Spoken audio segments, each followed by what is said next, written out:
Heute wird es mal wieder Zeit für ein Video aus dem Bereich des Smart Home und damit möchte ich euch die neue Reolink Argus 3 Pro Überwachungskamera vorstellen. Vor langer Zeit hatte ich bereits schon mal eine Reolink-Kamera im Test, damals noch das erste Argus-Modell und habe in den letzten 4 Wochen festgestellt, dass sich dahingehend sehr viel getan hat. Die Reolink Argus 3 Pro ist eine 2K-Überwachungskamera, die nicht nur per Akku oder Solarbetrieben genutzt werden kann, sondern in der App auch zahlreiche Möglichkeiten der Einstellung bietet. Wie mir dieses neue Spitzenmodell von Reolink in den letzten 4 Wochen gefallen hat, das möchte ich euch in den nächsten Minuten meines Videos zeigen. Nun wünsche ich euch aber viel Spaß! Ich habe von Reolink nicht nur die Argus 3 Pro bekommen, sondern auch das optional erhältliche Solarmodul, das man bereits zu einem Preis von 30 € kaufen kann. Je nach Shop kostet die Argus 3 Pro zwischen 120 und 140 €. Im Lieferumfang befindet sich natürlich die Kamera an sich, verschiedene Halterungen und ein USB-A auf Micro-USB-Kabel zum Laden des internen und fest verbauten Akku. Die Kamera ist 62 mm breit, knappe 10 cm hoch und besitzt ein Gewicht von 330 Gramm. Laut Reolink kann sie in einem Temperaturbereich von -10 bis 55 Grad genutzt werden und ist nach IP65 zertifiziert. Auf der Vorderseite besitzt die Kamera ein großes Objektiv, einen Tageslichtsensor, ein eingebautes Mikrofon, einen pyroelektrischen Sensor, 6 Infrarot-LEDs, eine Status-LED und 2 LED-Scheinwerfer. Auf der Rückseite gibt es den Anschluss für Micro-USB, der durch einen Gummideckel abgedichtet wird, einen Lautsprecher und eine Gewindebuchse zum Befestigen der Halterung. Abschließend gibt es noch auf der Unterseite einen Micro-SD-Kartenslot, den Einschalter und eine Reset-Taste für Werkseinstellungen. Auch dieser Bereich ist mittels eines Gummideckels gegen das Eindringen von Wasser geschützt. Das Objektiv kann Videos in maximal 2560 x 1440 Bildpunkte aufnehmen. Hier spricht man von einer klaren Aufnahme. Oder alternativ in einer flüssigen Aufnahme von 896 x 504 Pixel. Die Bildrate liegt dabei jeweils bei maximal 15 Bildern pro Sekunde. Durch das 122 Grad große Sichtfeld wird zudem ein großer Sektor des zu überwachenden Bereiches abgedeckt. Mit 6500 mAh verbaut Reolink einen großdimensionierten Akku, der je nach Nutzungsverhalten und Umgebungstemperatur mal mehr oder weniger lang durchhalten kann. In meinem Fall hielt der Akku genau 35 Tage. Dabei hatte ich jedoch die Aufnahmezeit nach Bewegung von 8 auf 15 Sekunden erhöht und die Empfindlichkeit des Peer-Moduls auf ganz hoch gestellt. Bedeutet im Umkehrschluss, dass ihr die Kamera nach einem Monat wieder aufladen müsst. Alternativ, und hier kommt noch das Solarpanel ins Spiel, könnt ihr aber auch genau dieses Gadget nutzen, um die Kamera dauerhaft mit Strom zu versorgen. Hier hatte ich eine Ladeleistung, und hier kommt es auch auf die äußeren Umstände an, von durchschnittlich 1% pro Tag.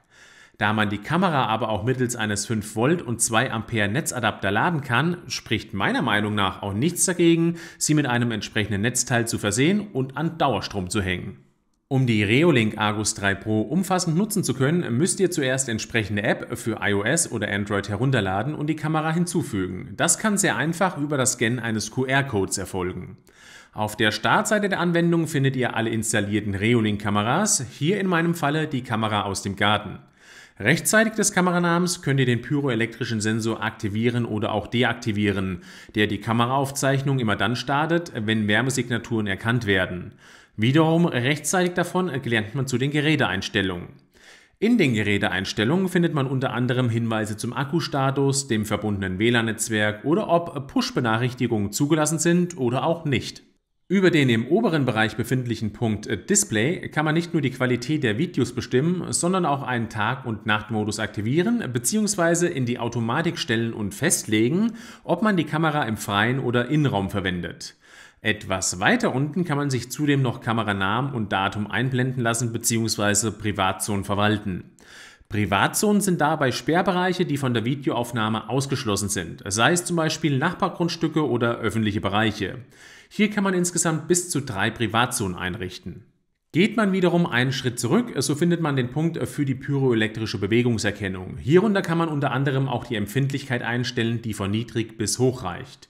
Je höher hier der Regler geschoben wird, desto empfindlicher reagiert die Kamera und schneller löst sie aus. Wiederum unter Filmaufnahme kann ein Zeitplan definiert werden, wann die Kamera einsatzbereit ist bzw. wie lange die Aufnahmezeit nach einer Bewegung sein soll und nach wie vielen Tagen die Aufnahme überschrieben werden soll. Bezüglich Aufnahme von Videos gibt es aktuell zwei Möglichkeiten. Zum einen über die interne MicroSD, zum anderen über eine Cloud-Lösung, die aktuell aber noch nicht in Deutschland verfügbar ist. Wenn ihr also nicht nur ein Live-Video abgreifen wollt, so müsst ihr eine MicroSD-Karte einlegen. Solltet dann aber auch beachten, dass die Kamera so hoch angebracht ist, dass die MicroSD-Karte nicht einfach durch Unbefugte entnommen werden kann. Einen weiteren sehr interessanten Punkt findet man unter den erweiterten Einstellungen, der sich Spotlight nennt.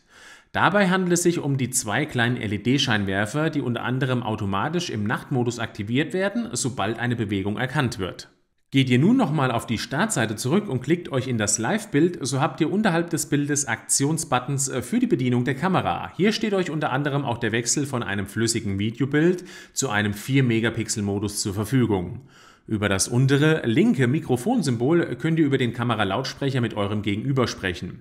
Ganz rechts findet ihr dann eure Zeitleiste der aufgenommenen Clips, nämlich immer genau dann, wenn eine Bewegung erkannt wurde. Je nachdem, welchen Clip ihr ausgewählt habt, könnt ihr dann ganz oben rechts entsprechenden Clip auch herunterladen und auf eurem Smartphone zur weiteren Verwendung speichern. Kommen wir damit aber auch schon zur Bildqualität und Bewegungserkennung der Argus 3 Pro. Um das Thema hier möglichst kurz zu fassen, Bewegungserkennung empfand ich als gut und absolut auf Augenhöhe mit der Konkurrenz von ALO oder Eufy. Bis man eine Push-Nachricht auf das Handy bekommt, können je nach Verbindungsstärke aber auch mal 2 Sekunden vorbeigehen. Aber auch die Bildqualität und auch hier insbesondere bei Nachtaufnahmen hat mich absolut überzeugt. So könnt ihr zum einen die klassischen Nachtaufnahmen in Schwarz-Weiß darstellen lassen, die hier tatsächlich auch in der flüssigen Darstellung noch eine gute Qualität besitzen. Schaltet ihr dann allerdings die beiden Licht-LEDs hinzu, so werden Entfernungen von bis zu 8 Metern ausgeleuchtet.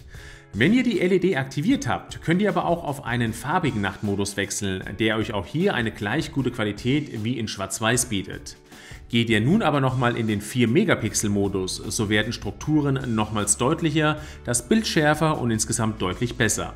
Zusammenfassend kann ich euch die Argus 3 Pro von Reolink ans Herz legen. Das Solarmodul ist ein Nice-to-have und kann immer dann zum Einsatz kommen, wenn man Aufnahmen fernab der Zivilisation, zum Beispiel an Stallungen in der Feldgemarkung, vornehmen kann. Der Input der Solaranlage ist dabei aber nicht wirklich hoch.